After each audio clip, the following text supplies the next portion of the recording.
सर्वांना या पत्रकार परिषदेमध्ये स्वागत आहे। पत्रकार परिषद आज कंत्राटी कामगार बाळकृष्ण खोपडे आणि कंत्राटी कामगार प्रभाकर पाटील यांनी आयोजित केलेली आहे आणि त्यांच्यावर झालेला जो अन्याय आहे तो अन्याय आपल्याला सर्व व्यवस्थातून एक व्यवस्था जी खंबीर व्यवस्था जो चौथा स्तंभ ज्याला म्हटलं जातं, ज्याच्यावरती सर्वसामान्य लोकांचा विश्वास आहे आणि म्हणून आमच्या व्यथा आपल्या समोर मांडण्यासाठी सर्व पत्रकार बांधवांना आमच्या बंधूंना मी नमस्कार करतो की तुम्ही एवढ्या मोठ्या संख्येने या ठिकाणी आलेला। आपल्या सर्वांचा आभार करून पत्रकार परिषदेला सुरुवात करत असताना मी आपल्याला सांगू इच्छितो की या ठिकाणची जो ठेकेदार आहे सूरज एंटरप्राइजेस म्हणून तो रस्ते साफसफाई ठेकेदार आहे जो नवी मुंबई महानगरपालिकेत काम करतो। पूर्वी त्याच्या ठेक्याचा क्रमांक गट क्रमांक 44 होता, आता त्याच्या ठेक्याचा क्रमांक गट क्रमांक 45 आहे। मी 2003 पासून ते 2021 पर्यंत नवी मुंबई महानगरपालिकेत 19 वर्ष रस्ते साफसफाई कर्मचारी म्हणून काम केलेलं आहे। ते करत असताना पार्ट टाइम काम रेल्वेमध्ये अंधेरी स्टेशन इथे देखील आम्ही पार्ट टाइम कामासाठी आम्ही जात होतो। आता मी इतर कामगारांचं बोलणार नाही कारण मी फक्त माझ्या विषयीच आपल्याला माहिती देणार आहे।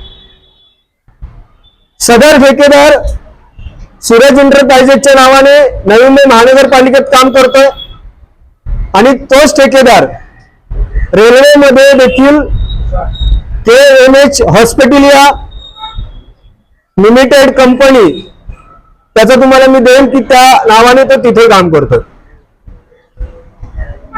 आजची प्रेस कॉन्फरन्स घेण्याचं मागचं कारण असं की 2022 ला नवी मुंबई महानगरपालिकेचा काम सुटल्यानंतर आम्ही त्यांना जाब विचारला होता की तुम्ही रेल्वेमध्ये जो प्रॉव्हिडंट फंड कापलेला आहे तो प्रॉव्हिडंट फंड आमच्या खात्यावर जमा झाला, पण तुम्ही परस्पर इंडस्ट्रियल बँकच्या कर्मचाऱ्यांना हाताशी धरून काढलेला आहे आणि ते आम्हाला मान्य नाही, तो तुम्ही दिला पाहिजे।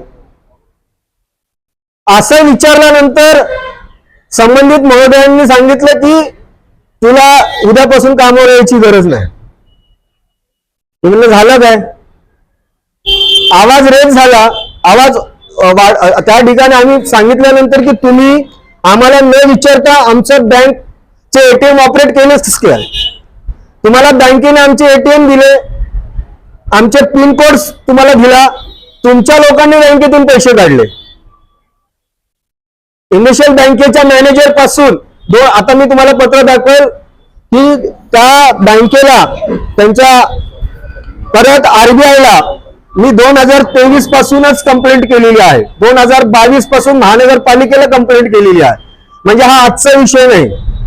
तुम्ही म्हणाल की एवढे दिवस का गप्प होता, तर त्याचं मागचं कारण हे होतं की आपल्याला अजून यांच्या विरोधातले पुरावे आपल्याकडे असणं खूप गरजेचं होतं। आज आपण ही प्रेस कॉन्फरन्स घेत असताना आज एका कंत्राटी कामगारने हा दुसरा आता प्रभाकर पाटील थोडे आजारी आहेत, कालच त्यांना थोडं थंडी ताप वगैरे होतं, मला वाटतं त्यामुळेच ते कदाचित तिथे आले असतील। त्याची काय हिस्ट्री ते आपण आपल्याला सांगेल काय आहे। आम्ही काही दिवसापूर्वी देखील मुख्यालयामध्ये पत्रकारांशी बोलताना बोललो होतो की सदर ठेकेदार हा फ्रॉड ठेकेदार आहे। नवी मुंबई महानगरपालिकेच्या म्युन्सिपालिटीच्या कमिशनरांना आम्ही पत्र दिलंय की सदर ठेकेदाराला ब्लॅक लिस्टेड करा, कारण हा नवी मुंबई महानगरपालिकेच्या कंत्राटी कामगारांचा गैरवापर करून तिथे जे साफसफाई कामगार आहेत त्या साफसफाई कामगारांचा पगार ते कामाला नसताना देखील काढतो, असं अनेक वेळा निर्देशन आलंय। आणि याच्यामध्ये अनेक वेळा महानगरपालिकेचे SO असतात, स्वच्छता निरीक्षक, हे देखील त्यांची देखील मिळवत आहे। आणि आपण ऐकत असतो की हे नवी मुंबई महापालिकेच्या कॉन्ट्रॅक्टमध्ये वारंवार चाललेलं आहे। आजच्या पत्रकार परिषदेचा मुद्दा अनधिकृतपणे प्रभाकर पाटील आणि बाळकृष्ण खोपडे यांना कामावून काढलेला आहे. दुसरा मुद्दा आहे प्रॉव्हिडंट फंडाचे पैसे आणि काही वेतनाचे पैसे इंडस्ट्रियल बँकेच्या मधून त्यांच्या लोकांनी एटीएम परस्पर घेऊन ते काढलेले आहेत. आणि हे सगळं झाल्यानंतर आम्ही आरबीआयला कंप्लेंट केले, आम्ही पोलीस कमिशनरांना कंप्लेंट केले, आम्ही म्युन्सिपालिटीच्या कमिशनरांना कंप्लेंट केलेली आहे, आम्ही रेल्वेच्या डिव्हिजन ऑफिसरला त्या ठिकाणी आम्ही कंप्लेंट टाकलेली आहे, मेल आम्ही त्या ठिकाणी टाकलेले की ह्यांनी कसा फ्रॉड केलेला आहे. आणि आता आम्ही इंडस्ट्रियल बँकेला सांगितलेलं आहे की तुमच्या एटीएम मधून ज्यांनी पैसे काढले त्याचे सीसीटीव्ही कॅमेरे द्या. जर बाळकृष्ण रघुनाथ खोपडे यांचं एटीएम आहे तर बाळकृष्ण खोपडेच एटीएम मध्ये दिसला पाहिजे. तिथे दुसरे दिसत असतील तर त्यांच्यावरती तुम्ही फ्रॉडचा गुन्हा दाखल करा. अशा पद्धतीची मागणी केलेली आहे. दुसरी गोष्ट अनेवादाने तुम्हाला सांगत असताना मी सांगू इच्छितो की या लोकांना संबंधित ठेकेदाराने आता हा विषयामध्ये आम्ही मागे एकदा ओपन केलं होतं की राजश्री सुरेश शिवाळे हे जे कंत्राटी कामगार महिला आहे, सूत्रांच्या माहितीनुसार किंवा आम्हाला ऐकून माहिती मिळाली त्यानुसार तुम्हाला सांगू इच्छितो की ती सदर महिला ही ठेकेदाराची बायको आहे असा आम्हाला समज झालेला आहे काही लोकांच्या ऐकण्यावरून. दुसरं, ती जी महिला आहे ती महिला 2 फेब्रुवारीला म्हणजे फेब्रुवारीमध्ये ती बाळंतन होते,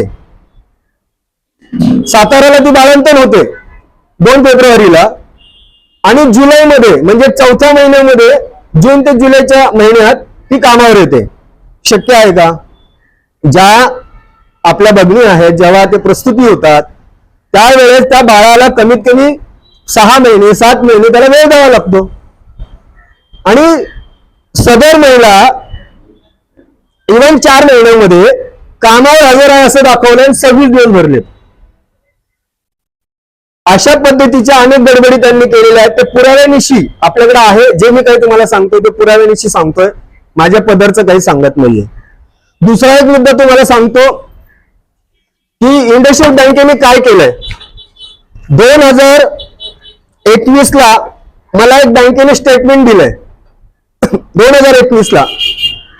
त्या स्टेटमेंट मध्ये आमचा प्रॉव्हिडंट फंड वगैरे सर्व जमा झालेलं दाखवलंय. आणि काल 18 तारखेला मी अजून एक स्टेटमेंट बँकेकडून घेतलं. त्या स्टेटमेंट मध्ये आणि ह्या स्टेटमेंट मध्ये जमीन आसमानचा फरक आहे. म्हणजेच बँकेने देखील सदर ठेकेदाराला मदत केलेली आहे. त्याचंच उदाहरण द्यायचं सांगितलं तर हा जो जुना 2021 ला त्यांनी स्टेटमेंट दिलं त्या स्टेटमेंट मध्ये जानेवारी फेब्रुवारी मार्च एप्रिल असा दाखवत आहे आणि ह्याच्यामध्ये डायरेक्ट मे दाखवत आहे. मधले मार्च महिना आणि एप्रिल महिना उडवून टाकलाय. मी त्यांना जाऊन विचारलं की असं का झालं, ह्याच्यातून तुमचं स्टेटमेंट का उडालंय. ते म्हणते त्यावर तुमच्याकडे पैसे जमा झाले नाहीत. मी म्हटलं मग ही माहिती खरी पूर्वीची का तुमची ही माहिती खरी आहे, याचं स्पष्टीकरण द्या. तर अशा पद्धतीने यांनी घोटाळा केलेला आहे. आम्ही मागणी केलेली आहे की सदर आता आम्ही कमिशनर आणि आर्थिक गुन्हे शाखेकडे देखील त्या ठिकाणी कंप्लेंट करणार आहोत की याने परस्पर आमच्या खात्यावरती पैसे काढलेले आहेत. आणि आता काही कामगारांची नावं त्यांच्या सुरक्षितेसाठी मी घेत नाहीये की कमीत कमी असा प्रकार त्यांनी 107 लोकांबरोबर केलेला आहे. माझं अकाउंट मधून 4,38,000 लमसम त्याच्या पुढचंही जर एका कामगाराची असेल तर त्या कंपनीत 107 कामगारांचा त्यांनी तो काही गोंधळ घातलेला आहे. तर तो कमीत कमी अंदाजे 6,84,00,00,000च्या आसपास जातोय. राज्य रेल्वेचा त्याचबरोबर नवी मुंबई महानगरपालिकेचा ह्या ठेकेदारांनी फसवणूक केलेली आहे. कारण टेंडर मध्ये जे काही कलम असतात ज्या कलमाचं त्यांनी पालन केलेलं नाहीये, लेबर लॉचं पालन हे माणसाने केलेलं नाहीये. आणि म्हणून आमची मागणी आहे आता की सदर ठेकेदाराला फसवणुकीच्या गुन्ह्याखाली त्याला अटक झाली पाहिजे. आणि त्याला त्या ठिकाणी त्याने जे काही चुकीची कामं केली शिक्षा मिळावी अशी आशा आम्ही या पत्रकार परिषदेतून मांडतोय. आणि हे सगळं वस्तुस्थिती आपल्याला मी सांगितलेली आहे. त्याच्याही पलीकडे जाऊन आपल्याला जर काही आता विचारायचं असेल तर विचारा.